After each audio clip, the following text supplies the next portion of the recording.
सलाम नमस्ते सत श्री अकाल। मैं हूं मन अंसारी और आप देख रहे हैं अखंड भारत की सोच। दोस्तों, हिंदुस्तान के सबसे बड़े राज्य उत्तर प्रदेश के मुख्यमंत्री योगी आदित्यनाथ आज कर्नाटक के दौरे पर गए। यूं तो कर्नाटक के अंदर विधानसभा के चुनाव में बहुत ही कम समय बचा है। ऐसे में सारी पार्टियां पूरी तरह से अपना फोकस कर्नाटक के अंदर चुनाव में लगा रही हैं और सभी पार्टियां अपने बड़े बड़े लीडरों को लेकर के प्रचार प्रसार कर रही हैं और अपने द्वारा किए गए कार्यों को गिना रही हैं। आज उत्तर प्रदेश के मुख्यमंत्री योगी आदित्यनाथ भी कर्नाटक के अंदर पहुंचे और उन्होंने एक जनसभा को संबोधित किया। सारी खबर आपको विस्तार से बताएंगे, लेकिन उससे पहले हमारी आपसे गुजारिश है, हमारे यूट्यूब चैनल अखंड भारत की सोच को लाइक शेयर सब्सक्राइब करना ना भूलें तथा साथ में लगे हुए बेल आइकन को जरूर प्रेस कर दें, जिससे हमारी आने वाली हर वीडियो सबसे पहले आप तक पहुँच जाए। योगी आदित्यनाथ ने मांड्या के अंदर एक जनसभा को संबोधित किया और उस जनसभा में योगी आदित्यनाथ ने कहा कि हमारा उत्तर प्रदेश का और कर्नाटक का रिश्ता ये आज का रिश्ता नहीं है, ये नेत्रा युग का रिश्ता है। हमारे जो संबंध है वो नेत्रा युग से हैं।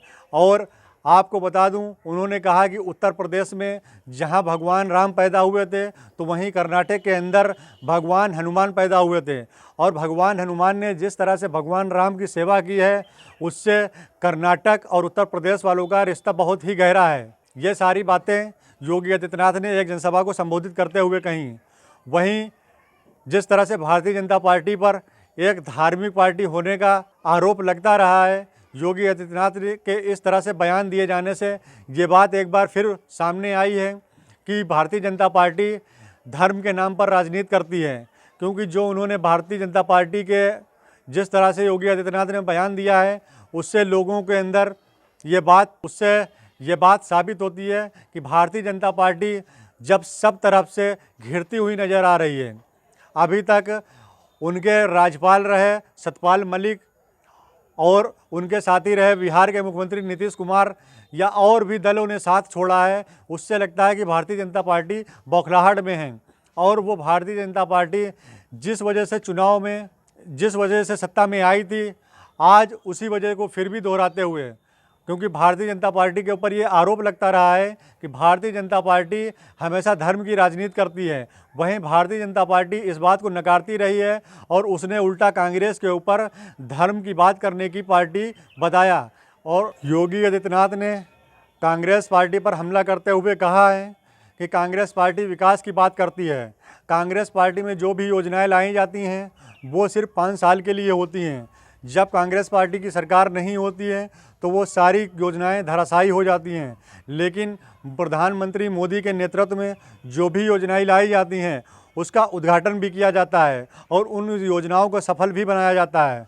योगी ने कहा है कि मोदी सरकार ने जो काम किसानों के हित में किया है वो किसी सरकार ने नहीं किया है। जो किसानों को सम्मान मोदी सरकार ने दिया है, आज तक किसी सरकार ने किसानों को वो सम्मान नहीं दिया है। योगी ने कहा कि धर्म के नाम पर आरक्षण देना संविधान के खिलाफ है और डबल इंजन की सरकार उन्होंने कहा कि डबल इंजन की सरकार में विकास की रफ्तार बढ़ी है और कांग्रेस धर्म के नाम पर आरक्षण देती है। योगी आदित्यनाथ ने कहा है मांड्या के गौरव को पुनः स्थापित करना है और कहा कि आप लोगों ने जिस तरह से राम जन्मभूमि के आंदोलन में पूरा सहयोग दिया है वो एक सराहनीय है। उन्होंने कहा कि 2024 में राम मंदिर का उद्घाटन होना है। हम यहाँ पर आप लोगों को आमंत्रित करने आए हैं। 500 साल के बाद जहाँ 500 साल पहले भगवान राम का जन्म हुआ था उस जगह पर 500 साल के बाद में मंदिर बनने जा रहा है और हम मांड्या के लोगों को, कर्नाटक के लोगों को आमंत्रित करने के लिए आए हैं। आप सभी को इसमें सहयोग देना है और भगवान राम के मंदिर के निर्माण के उद्घाटन में आप सभी को आना है। लेकिन वहाँ भगवान राम का मंदिर जब बन रहा है, इस खुशी को डबल करने के लिए आप सभी लोगों को भारतीय जनता पार्टी की सरकार को बनाना होगा। जब भारतीय जनता पार्टी की सरकार कर्नाटक के अंदर होगी तब कर्नाटक का विकास हो सकेगा। केंद्र की सरकार के द्वारा दी गई योजनाएं राज्य सरकार की योजनाओं को मिला करके जब कर्नाटक का विकास होगा तो ये एक प्रगतिशील कर्नाटक होगा, कर्नाटक का विकास होगा। यहाँ की जनता जिस तरह से योगी आदित्यनाथ ने कर्नाटक के अंदर मांड्या में एक जनसभा को संबोधित करते हुए कहा कि यहाँ के लोगों को राम जन्मभूमि के आंदोलन में जो सहयोग रहा है वो सराहनीय है।